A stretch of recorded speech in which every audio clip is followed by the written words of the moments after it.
There are so many different ways to connect with God. And as much as I love temple worship, it is the intimacy of home worship that has brought a sense of peace and stability into my life. Not through doing something grand, but by paying attention to the small things, the little variations, the meanings behind what we do. Soma, a sacred cooling nectar, is also a name for the moon.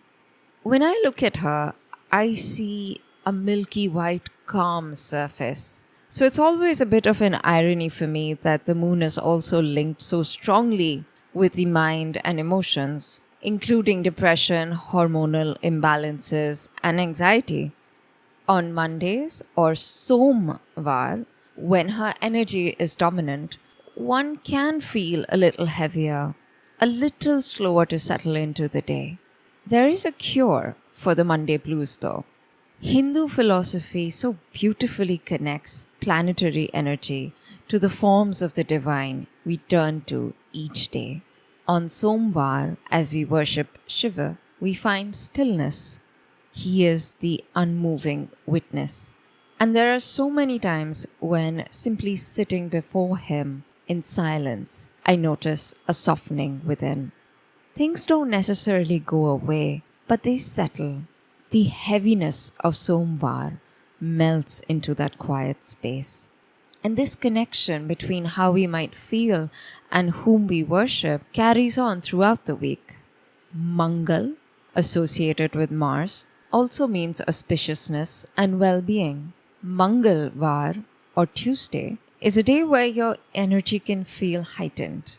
Impatience, intensity, a need to act can set in. As we worship Hanuman or Devi that day, that force within us finds direction. I have so often gone from restless confusion to clarity in front of their strength. Budh from Buddhi, meaning intellect and awareness, is Mercury's domain. On Budhvar or Wednesday, your thoughts might feel scattered, almost as if they're spilling into each other. But overthinking reduces so strongly when I'm in front of Ganesha, the deity whose day it is. When things don't feel in place, when you can't quite find your way, he stands with you.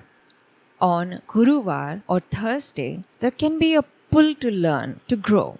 But without depth, learning can stay completely superficial. In the infinite wisdom and beauty of Vishnu, I find my anchor on Thursdays. I personally also worship Saraswati on this day. She is this quiet presence that just helps everything settle into understanding.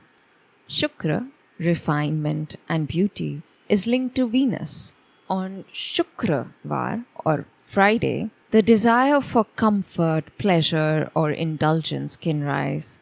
Lakshmi on Friday isn't there just to give us more, but to remind us of balance in how we receive and enjoy. I have found Shanivar or Saturday to be slightly challenging at times. Shani, associated with Saturn, time, discipline, and the laws of Karam, can so often leave you feeling raw, numb, or just stuck. Worshipping Shanidev, Shiva, or Hanuman isn't an escape from the challenges of that day, but a way to move through it with patience, respect, and humility. And then finally we come to Ravivar, Sunday, the day of the sun, of vitality and identity. Worship of the sun god, Surya, on this day is meant to align you, to remind you of your place so that you don't get swept away by ego or force. For me, these links have been deeply empowering. Every feeling of mine has a space to go, not just on a Monday, on any day when my heart is heavy, the stillness of Shiva is always there. And so it stands for all forms of the divine. Over time, I have begun to recognize why each deity is connected to a day, and that's given a real anchor in my life. Join me in the next episode as I keep exploring these small, everyday ritual insights and what we can actually do with them.